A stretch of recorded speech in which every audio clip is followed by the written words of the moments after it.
Bonjour, mon nom est Maxime pour le service de coaching conduite précision. Bienvenue aujourd'hui à une vidéo éducative.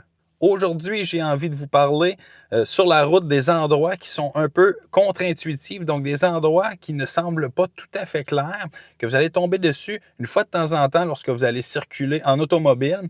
Donc, on s'entend qu'un arrêt obligatoire, ce que l'on appelle un stop, c'est assez évident. Donc, on a un arrêt obligatoire devant nous.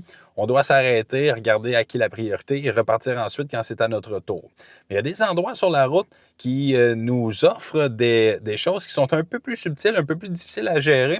Donc, on va aller en voir quelques exemples sur la route et aller déterminer comment on est capable de jauger ces endroits-là qui sont un peu moins évidents. Le but de la vidéo n'est pas de vous faire peur en vous disant que vous allez tomber sur des circonstances très particulières au fur et à mesure que vous avancez, mais vous devez être conscient que lorsque vous allez être en automobile, vous allez tomber sur des endroits qui sont légèrement plus particuliers que quelque chose comme de très évident, comme un feu de circulation rouge ou un arrêt obligatoire, et vous devez être en mesure de bien déterminer et analyser comment vous allez stratégiser pour ce genre d'intervention.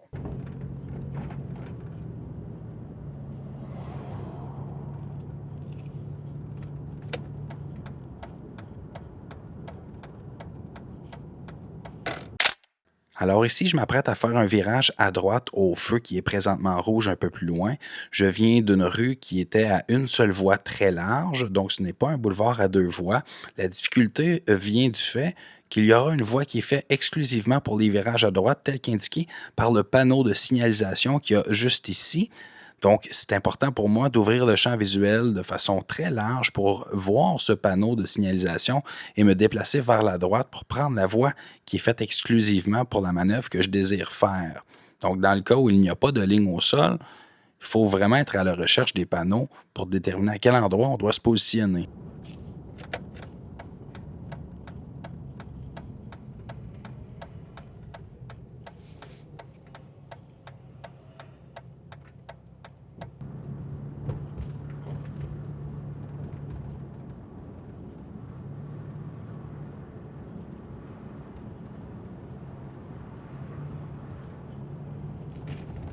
Alors ici, il n'y avait rien de très compliqué. J'étais dans la voie de gauche sur un boulevard à deux voies.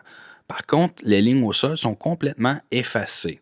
Donc, je serais porté à croire que je peux garder ma voie de gauche pendant aussi longtemps que je le désire. Même que je dirais que devant moi, si on regarde très loin, très difficile de déterminer s'il y a une fin de voie ou pas qui s'en vient. Par contre, si vous regardez de façon très large, en bordure de la route, de chaque côté, il y aura un panneau de signalisation jaune qui nous indique que si on est dans la voie de gauche, la voie se referme en entonnoir un peu plus loin. Donc, les personnes qui seraient à ma droite dans la voie auront la priorité sur moi.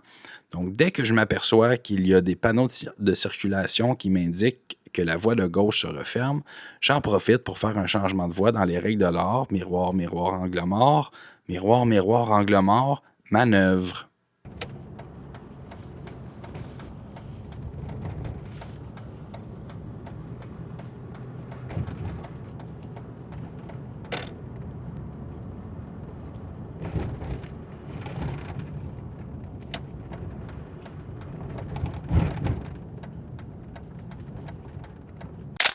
Dans cette situation, je souhaite faire un virage à gauche à l'intersection qui vient devant nous. Il n'y a pas de panneau de signalisation qui m'indique la disposition de l'intersection. Comme vous pouvez voir là, sur le bord de la route, pas de panneau qui indique qu'il y a une voie qui est exclusive pour les virages à gauche.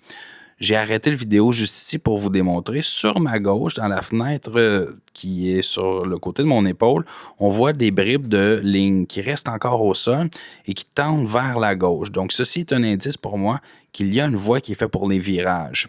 La largeur de la route le permet et le véhicule qui est plus loin devant moi, lui aussi, fait un virage. Donc, je peux me fier au fait que s'il s'est positionné là, c'est qu'il sait avec certitude qu'il y a une voie de virage.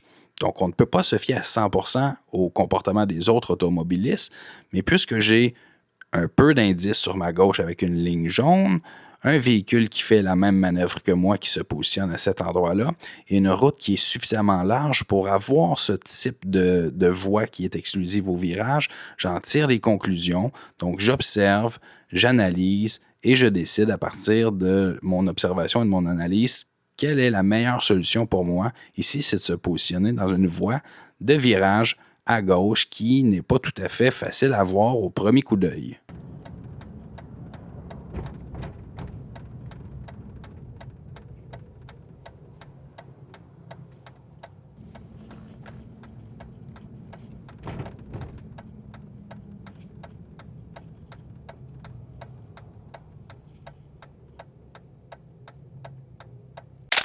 Donc ici, pas très compliqué, je m'arrête à un feu de circulation qui est rouge. Mais comme vous pouvez le constater, j'arrête très loin du bout de l'intersection. À première vue, on pourrait pratiquement croire que j'arrête beaucoup trop loin, mais si on regarde sur ma droite, il y a un panneau de circulation, un panneau de signalisation qui m'indique la position de la ligne d'arrêt, puisqu'elle est complètement effacée au sol. Lorsque vous arrivez à un feu de circulation, la très grande majorité du temps, il y aura un panneau qui vous indique l'emplacement de la ligne d'arrêt, et c'est le cas ici. Il y a de bonnes raisons pour lesquelles la ligne est si loin de l'intersection. Comme vous pouvez constater, il y a une station-service sur ma droite avec plusieurs entrées. Sur la gauche, il y a un bâtiment opaque, donc les véhicules qui viennent à sens inverse, lorsqu'ils font leur virage à droite, on pourrait dire qu'il est un virage aveugle. Donc, s'il tourne trop large et que je suis beaucoup trop avancé, encore pire si c'est un véhicule qui est lourd, à ce moment-là, je me mets en danger en avançant si loin dans l'intersection et de venir me faire frapper de façon latérale par quelqu'un qui ferait un virage momentanément trop large. Donc, il y a aussi le fait là, que je dois profiter du moment sur place pour bien voir la disposition de l'intersection. Donc, je suis sur une rouge, j'en profite, je prends le temps de bien regarder autour de moi. Je me rends compte que de l'autre côté, c'est une rue qui est séparée par un terre-plein central. Donc, mon virage à gauche ne doit pas se faire immédiatement en avançant, mais je dois dépasser le terre-plein avant, sinon je me retrouverai à sens inverse. Donc, ce sont des trucs d'observation. Si je peux en profiter du moment de la lumière rouge, je prends le temps de bien regarder à gauche et à droite pour voir tout ce qui se passe autour de moi.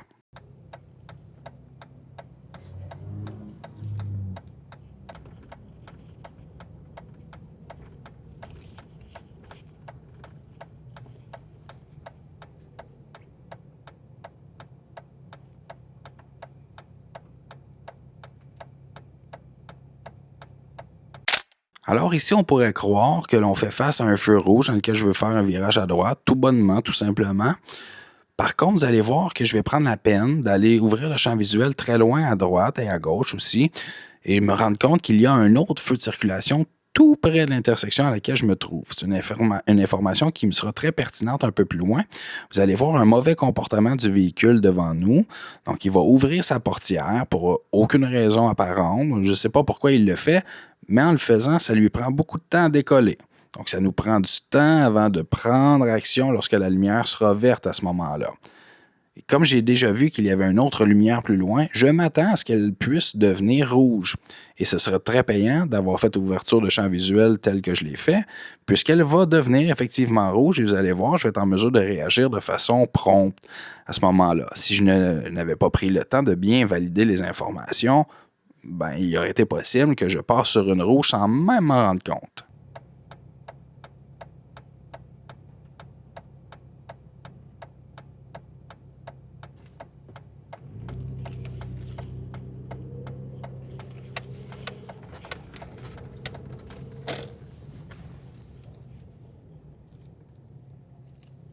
Comme vous avez pu constater, sur la route, certaines situations peuvent nous apparaître à première vue très simples, mais l'important est de bien observer, anticiper et analyser les situations dans leur entièreté pour se rendre compte parfois qu'il y a des nuances à apporter.